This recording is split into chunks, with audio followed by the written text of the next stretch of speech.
Sir నమస్కారం sir. నమస్తే. Sir Vallabhaneni వంశీతో Jaganmohan Reddy గారి ములాఖత్ తర్వాత ఆయన బయటకొచ్చి ప్రెస్‌తో మాట్లాడాడు. ఇక్కడ టీడీపీ నేతలకైతే ఒక మాస్ వార్నింగ్ అయితే ఇచ్చేశారు. అంటే మేము అధికారంలోకి వచ్చిన తర్వాత అక్రమాలు, అన్యాయాలు చేసిన అధికారుల్ని, నేతల్ని ఎవరిని వదలం. వాళ్ళు రిటైర్ అయినా సరే, సప్త సముద్రాలు దాటి అవతలున్నా సరే తీసుకొచ్చి మరి మేము శిక్షిస్తామని చెప్పేసి ఆయన ఈ రేంజ్‌లో ఒక వార్నింగ్ అయితే ఇచ్చారు సార్. మరి ఆయన కామెంట్స్‌ని ఏ విధంగా చూడొచ్చంటారు సార్ మీరు? ఏం లేదండి, మేము అధికారంలోకి వస్తాం అంటే 5 ఏళ్ల తర్వాత హిస్టరీ రిపీట్ అవుతుంది, చరిత్ర పునరావృతం అవుతుంది అనే సెంటిమెంట్ దీన్ని వర్కౌట్ చేసే ప్రయత్నం చేస్తున్నారు వాళ్ళు, వైసీపీ వాళ్ళు. సజ్జల రామకృష్ణారెడ్డి గారు అదే మాట్లాడాడు, ఈయన అదే మాట్లాడాడు. ఈయన కొంచెం ఎక్కువ డోసులో మాట్లాడాడు, హై డోసేజ్లో. ఈ మాట్లాడటం ద్వారా ఏంటంటే అవతల వాళ్ళని డిఫెన్స్లో పడేసేటువంటి ప్రయత్నం, ప్రభుత్వాన్ని న్యూట్రలైజ్ చేసేటువంటి ప్రయత్నం కూడా నడుస్తోంది. ప్రభుత్వాన్ని న్యూట్రలైజ్ చేయటం అంటే ఏంటంటే ఆల్రెడీ ఎక్స్పీరియన్స్ ఉంది మనకి. 3 ఎన్నికల అనుభవం నుంచి 4వ ఎన్నికలకి వెళ్తున్నాం. 3 ఎన్నికల్లో ఒక ఎన్నికలో గెలిచినవాడు 2వ ఎన్నికలో గెలవలేదు. సో ఇదొక ఫినామినా కింద అనుకుంటే, ఇదొక ధోరణి కింద అనుకుంటే, ఇదే ధోరణి ప్రకారం వచ్చే ఎన్నికల్లో మీరు అధికారంలోకి వచ్చే అవకాశం లేదు. అందుకని మేమే వస్తాం. మేము రావడానికి సంబంధించినటువంటి ఒక ప్లాట్ఫామ్ని మీరు ప్రిపేర్ చేస్తున్నారు. ఏది అరెస్టుల ద్వారా, వీటన్నిటి ద్వారా. ఈ ప్లాట్ఫామ్ మీదే మేము ప్రభుత్వాన్ని ఏర్పాటు చేస్తాం రేపు పొద్దున. చేసిన రోజున ఏం జరుగుతుంది అనేది వార్నింగ్ ఇస్తున్నాడు ఈయన. అంటే ఇదే జరుగుతుంది అంటే దీని మీద రియాక్ట్ అయ్యి ఆ తర్వాత 5 ఏళ్ల తర్వాత తిరిగి తెలుగుదేశాన్ని ఎన్నుకుంటారు ప్రజలని కూడా జగనే చెప్పేస్తున్నాడు ఇప్పుడు. సో స్ట్రైట్ ఫ్యూచర్ని ఆయన ఒక 10 ఏళ్ల వరకు ప్రిడిక్ట్ చేసి చెప్తున్నాడు. అంటే ఇదే ధోరణి కొనసాగుతుంది, ప్రతి ఎన్నికకి మార్పు కోరుకుంటున్నాడు ఓటరు. ఈ ట్రెండ్ కొనసాగుతుంది. రేపు రాబోయేది మా ప్రభుత్వం అయితే తర్వాత వచ్చేది వారి ప్రభుత్వం అని అనుకోవాల్సి వస్తుంది. ఎందుకంటే ఇదే పని చేస్తారు అంటున్నాడు ఆయన. సప్త సముద్రాలు అవతల దాక్కుండా మిమ్మల్ని వదిలిపెట్టను అంటే కక్ష సాధింపు ధోరణులు కొనసాగుతాయని చంద్రబాబు నాయుడు చేస్తున్నాడు, నేను చేస్తా అంటే వారు చేశారు కాబట్టి నేను చేస్తా అంటే అలాగా కొంచెం నావల్టీగా ఆలోచించాలి కదా. మహాత్మా గాంధీ గారు అన్నట్టు ఒక చెంప మీద కొడితే ఇంకో చెంప చూపించు అని కాదు. ఆ తర్వాత ఈయన చూడాల్సిన విషయం ఏంటంటే కొంచెం డిఫరెంట్గా ఉన్నాడు జగన్ అంటే ఆయనే చెప్తున్నాడు 2.0 అని. ఆ 2.0 అనగానేమి అనేది ప్రజలకు అర్థం చేయించాలి. ఇది రొటీన్ జగన్.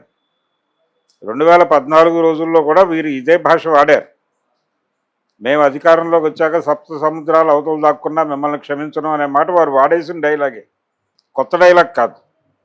పాత డైలాగులతో కొత్త జగన్ని ఎలా చూస్తారు జనం? చూడరు కదా. కొత్త డైలాగులతో కొత్త జగన్ని ఎమర్జీ చేయాలి. ఆ కొత్త డైలాగ్ ఏమై ఉండాలి? మీరు సాధించండి అయ్యా, మీరు చేయండి. మీరు అరెస్టులు చేశారని మేము చెయ్యం, మీరు మా వాళ్ళని కొట్టండి, మేము క్షమిస్తాం, మిమ్మల్ని అదే పదవుల్లో కొనసాగిస్తాం, మీలాగా మేము చెయ్యం. మీ వాడు అంటే పట్టాభి ఆ రోజున ఎంత వికృతంగా ప్రవర్తిస్తే, ఎంత వికృతంగా మాట్లాడితే మేము ఆ పని చేసామో మీకు అర్థం చేయిస్తాం అని చెప్పి మీరు ఏదైనా చేయండి, జనం గమనిస్తున్నారు, జనం దృష్టికి తీసుకెళ్ళటమే మేము చేస్తాం, ఇదిగో ఇది చేస్తోంది ప్రభుత్వం అని మాత్రమే చెప్తాం తప్ప కక్ష సాధింపు ధోరణులు మాకు లేవు. జనం మీ మీద కక్ష సాధిస్తారేమో మాకు తెలియదు, అది పబ్లిక్ మూడ్. కానీ మేము ఏదైనా ప్రజలకు చెప్పుకుంటాం, ఎందుకంటే అంతిమ నిర్ణేతలు వాళ్లే కాబట్టి అని మాట్లాడుంటే కొత్త స్టేట్మెంట్ అయ్యేది. అలా కాకుండా నువ్వు రొటీన్ స్టేట్మెంట్ ఇచ్చేసి జగన్ 2.0 లేకపోతే 3.0 అంటే ఎట్లా నడుస్తుంది?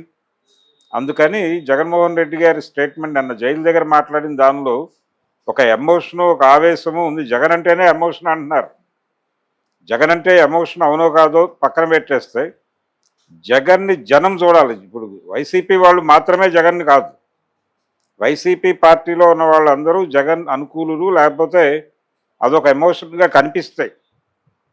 అది చాలదు. పబ్లిక్ని ఎమోషనలైజ్ చేయగలగాలి, ప్రజల్ని ఎమోషనలైజ్ చేయగలిగేటువంటి ఎలిమెంట్ ఏమిటి అనేది పట్టుకుని ముందుకెళ్ళాలి. అంతే తప్ప రొడ్డకొట్టుడు ప్రకటనలతోనూ రెగ్యులర్ స్టేట్మెంట్స్తోనూ మీరు జనాలని దృష్టిని ఆకట్టుకోలేరు. అందుకని జానర్ మారాలి, జార్గాన్ మారాలి, అన్నీ మారాలి. ఆ మార్పు జనాలకి కనెక్ట్ అవ్వాలి, జనాన్ని నడిపించాలి. అది జరగకుండా నేను చూసుకుంటాను, మీరు సప్త సముద్రాల అవతలున్నా నేను లాక్కొచ్చి చంపేస్తాను అని చెప్పడం అనేది అది జగన్ స్థాయిలో ఈ సమయంలో మాట్లాడాల్సిన మాటలు కాదు. కొంచెం డిఫరెంట్గా ఆలోచించడం మొదలు పెట్టాలి. క్రియేటివిటీ కావాలి. ఆ క్రియేటివిటీ లుప్తమైపోయింది. ఆయన పక్కన ఉన్నటువంటి క్యాడర్ మొత్తం కూడా నిర్వీర్యం అయిపోయి కన్ఫ్యూజన్లో ఉంది అనేది అర్థమవుతోంది. ముందు ఆ టీం నుంచి ఆ కన్ఫ్యూజన్ని దూరం చేసే ఏదైనా ప్రోగ్రామ్ టేకప్ చేయాలి. ఆయన సబ్మెసివ్గా ఉండాలి, ఏది అగ్రెసివ్గా కుదరదు. అసెంబ్లీకి వెళ్ళనని మాట్లాడుతున్నాడు ఆయన.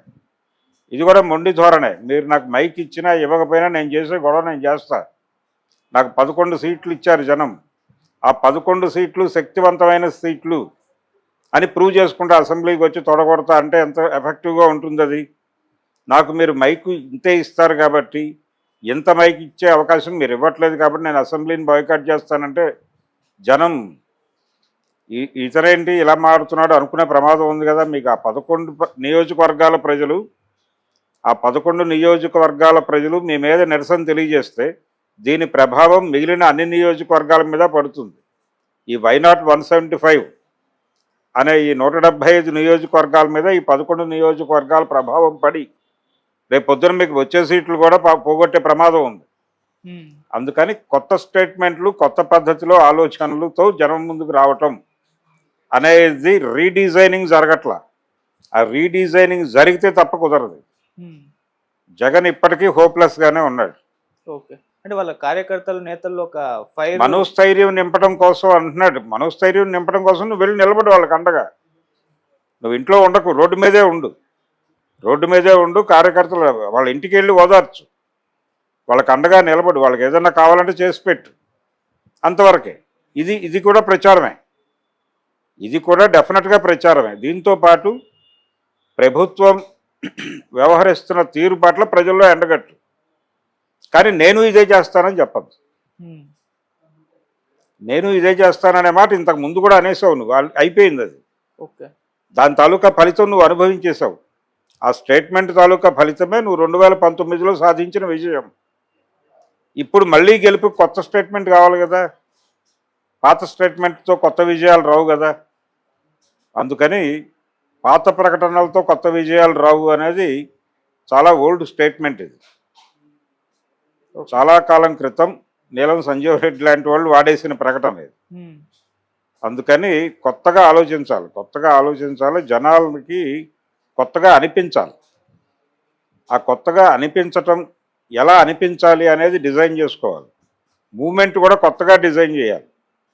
ఆ కొత్తగా డిజైన్ చేసుకోవటం గురించి మేధోమథనం జరపాలి వైసీపీలు. అది లేకుండా ఏదో పడుకుని సడన్గా లేచొచ్చి రోడ్డు మీదకి పాత కాగితాలలో నుంచి ఒక కాగితం పీక్కొచ్చి అది చదివేస్తే అట్లా ఆ ధోరణి మానేస్తే better. Okay sir, thank you so much.